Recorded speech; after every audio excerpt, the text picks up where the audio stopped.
Hello everybody and welcome back to another video for the day. We're going back into r/Neckbeard stories because some of you guys seem to really like them story time format videos. So if you want to see more content like this, be sure to hit that like button, help the video get to 1500 likes, and I'll actually consider doing more of these a lot.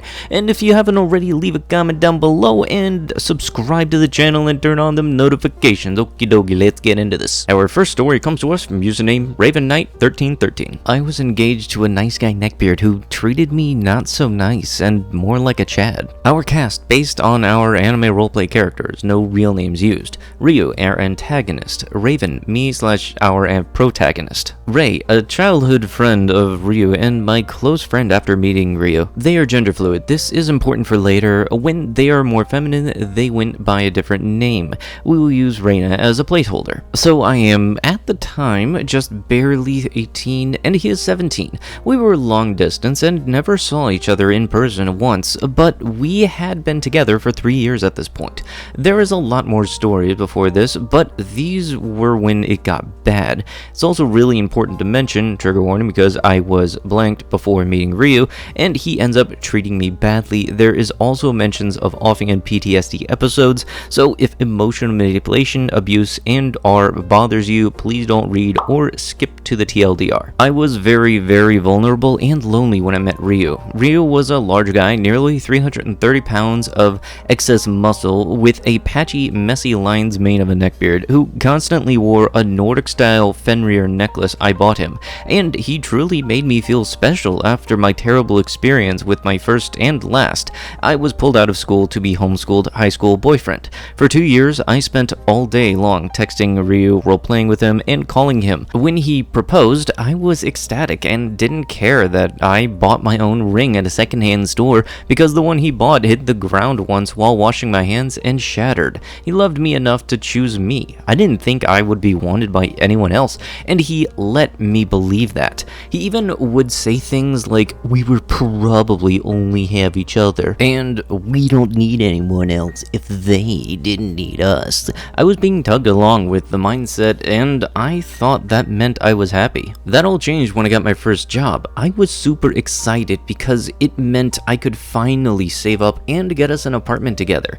It had to be me to save up alone because he was constantly leaving jobs if he didn't like them. Example, he left a really high-paying job, $2 over his state's minimum wage, that was just doing nothing except pushing carts back into the cart park, and he left it because he didn't like to be outside. He had promised to take care of me and spoil me rotten the moment he had a job. He's too nice to not spoil his girl, he said. However, he would already get upset if I put my phone down for 10 minutes to do chores. Despite that, he seemed really happy about my new job, so I thought it would be fine. I was working 5 to 9 hours a day. 5, sometimes 6 days a week, always telling Ryu I loved and blowing him kisses over voice messages. This was early on in my medical issues, so I was working whenever I could. However, it became hard to talk to Ryu when I got home. He was cold and curt and would only send me K when I told him about my day, good or bad. This was a telltale sign that he was pissed. Now he had been this mad before, again for things like me going to do chores or not sending naughty pictures. I knew this would go down one of 2 ways: ask him what's wrong and have him blow up, or let him be mad and let him blow up later about me not noticing he was pissed. I decided what I always did, concerned and worried and wanting to help him feel better as fast as possible. I asked what's wrong. Ryu exploded. "Nothing." Me, "You seem really upset though. Please talk to me if something I did wrong," something I asked a lot in this relationship. "Fine, if you're going to be a naggy bee about it, I'll tell you. Just to shut you the F up. I was here for hours, worried about you. You didn't message me or call me once." Honey, I was at work. I got a cashier job, which means I'm constantly dealing with lines. And if not that, I would have to work on something else. I'm super busy at work. "Too busy to say hi or something on your break?" I didn't get any breaks. Besides lunch, 15-minute breaks are not legally mandatory in my state, and I didn't mind my lunch was spent walking to a nearby place and eating as fast as possible to get back to work on time. Whatever, you obviously don't love me anymore, despite how nice and loving I've been to you. You of all people should know other people would be a jerk to you and never give you the time of day if you ghosted them like that. Be happy, I replied. But if you're going to argue with me, I'm done. Maybe I'll finally just go away permanently. I know I have a knife around here somewhere. That was when he blocked me. I was terrified. Despite him threatening this a lot, I never learned. I could never be sure if he was telling the truth or not. Ray was Ryu's neighbor and childhood friend, so I switched chats instantly and called them. I was sobbing my eyes out. I was begging and pleading for them to check on him. What do you mean? Ryu said he was going to off himself again. Please check on him. I'm begging you. I sighed in relief. I was so happy that he was safe, and that was all that mattered. When I was sure he wasn't going to hurt himself, like always, I would talk to Ray, more than I was before the fight. I talked to them most every day, and they didn't care if I took a while to reply. Every once in a while, asking Ray to ask Ryu to unblock me. Eventually he did, and demanded me to apologize or he would block me again. I was quick to do so, because if I argued or stated anything about him apologizing, or about issues he had caused, it was suddenly me making it all his fault. These fights happened at least once a month to once a week ever since I started work. Now, through work, I was finally rebuilding my social life. I was making friends again and finally had a reason to leave the house besides work. Ryu didn't like this and even accused me of spending too much time away from him to act slotty, mostly because I was finally getting comfortable with my body again. I wasn't comfortable looking at myself naked, but I wasn't wearing a hoodie, a long sleeves, and sweatpants in 100-degree, about 38-degree Celsius weather like I had when we had started dating. However, like I said, I didn't like looking at myself naked. It took nearly 8 years to get over that, and that meant he almost never got saucy pictures. He would screenshot and count the times he would ask and have been told no because I wasn't comfortable at the time. I had always explained why, and he would then tell me as his fiance it was my job to send him these pictures. I was supposed to pleasure him whenever he needed it, but instead I wore S clothes and went out with other boys instead. He would then call me words that he knew triggered my PTSD from the experience and would almost rub it in my face. This would continue until I finally broke and took a picture and cried myself to sleep. This treatment was only made worse when I was R a second time, this time by a close friend. I was drunk and violated that night, and almost everyone I could talk to were asleep, so I messaged a friend who helped me feel safe and let me crash on their couch until I felt safe being at my own house since he knew where I lived. Ryu was pissed I had chosen a male friend to do it, and I was probably sleeping with him, even though at the time all my friends were male because of my interests, so anyone I chose would have been male anyways. He then told me this: "To be fair, it's because of the way you dress. You look like a single and ready to bang S." But Ryu, that's horrible. I am finally happy in my own skin. I haven't been able to wear crop tops in 2 years. Isn't that a good thing? And are you really saying this is my fault? I'm just being honest. You know I'm too nice, and I love you too much to lie to you. Maybe you should dress like you are looking for attention. It's good you are wearing less, but only I should be seeing that. So are you really saying this isn't your fault at all? I was not in a mental state to hear that, and to this day when I have flashbacks, and when I shut down, I still say it's my fault, it happened, PTSD episodes. But he ended up making me see it his way, and I accepted fault for it, and for that friend group nearly falling apart. But also, Ryu changed his expectations a bit due to the circumstances. Our nicknames, when he wasn't mad at me, were Wolf, him, and Bunny, me. Because he was obsessed with wolves and thought he was better as a werewolf to this point, when he got angry, would call it getting a wolfie. Shout out to those who know the Wolfbeard Chronicles because this is what it's like to be in a relationship with one, and I liked bunnies. So now he was my alpha, and alpha's mate belonged to only alpha, and listen to what they say. They don't even look in Omega and Beta's directions. If I did or disobeyed him, I would be punished by being blocked, and if you blocked me, who knows if I'll unblock you ever again. Jesus Christ, this is wreaking that damn Shadow the Hedgehog game. And it was somewhat quiet, albeit the fighting didn't stop about me not responding for longer than 10 minutes or leaving for work. Now, later in life I would discover I am polyamorous, which was something I started to realize here. Ryu already knew I was bi, but I had a female friend tell me they think they liked me, and I realized I thought I may like them too, but not for those reasons. They held me when I cried, and when I crashed at their place, they would hold me when I thrashed from night terrors. It made me feel special. When I mentioned it to Ryu, he was surprisingly okay with it. He took it well without arguing or anything. It made me pretty happy. I shared the news with Ray, and they ended up getting kinda awkward. I asked what was wrong and tried to figure out why. Ray then told me Ryu already said it was fine a little after we were engaged. Why Ray thought this was because Ryu had been sleeping with them and having them give him head anytime he came over for video games. I was heartbroken because not only was he cheating and lying to me, but we had promised our first times would be together. I called Ryu and confronted him straight up, showing him the screenshots Ray sent me, as well as having Ray's permission to show the conversation as well. Gross, you consider me banging Ray cheating? Yes, you slept with him. And you're also not a virgin either. You promised our first times would be to each other. You're always breaking promises, but this one's one I was really hoping you'd actually keep. Sleeping with Ray doesn't count because he's a boy. What?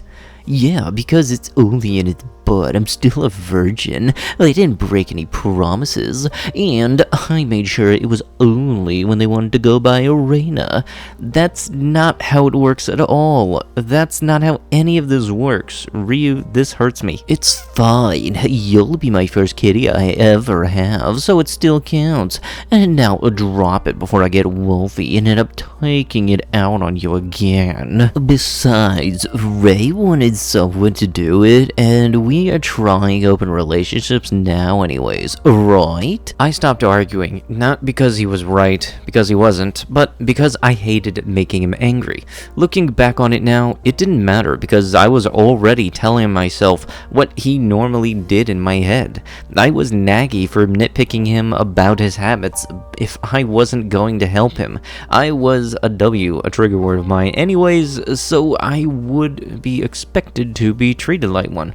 Essentially, I was having that fight in my own head with myself because I had happened so many times. I ended up trying to take my own life later. Luckily, it was unsuccessful, but when I told Ryu, who replied K, because I was gone longer than 10 minutes, and we got into a fight again. Ryu made me believe this was all my fault. I should have sent him more pictures, I should have spent less time doing chores, I should have snuck to the bathroom at work to talk to him.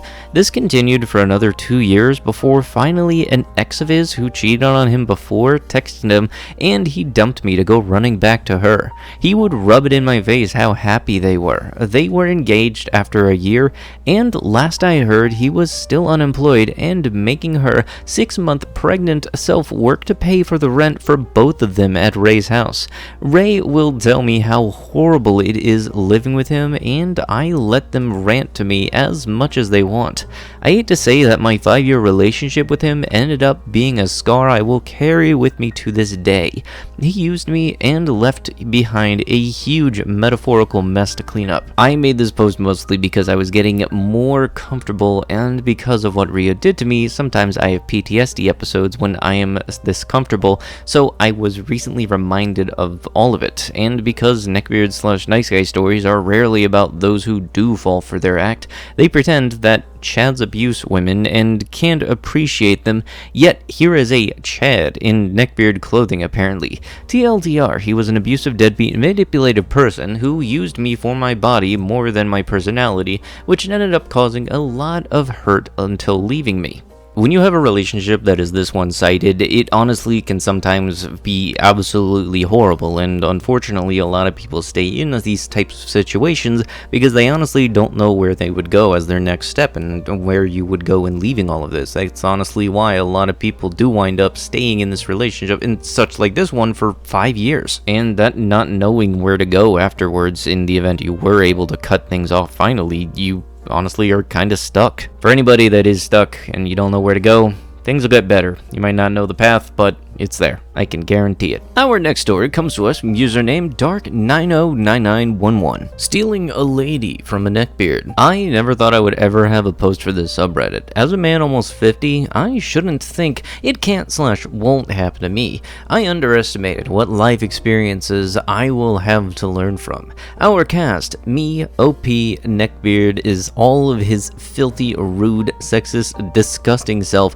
Chrissy, not real name, damsel in distress, son-in-law as himself. I'm calling him Viking because he is a huge blonde with long hair and a big beard, but no real dialogue from him. Security guard is they can keep you out or keep you in. The story as follows. My son-in-law drove me to the store to pick up a couple of things I ran out of. We walked an aisle or two when I saw Neckbeard hovering around a woman with a basket, just trying to shop and doing her best to ignore them.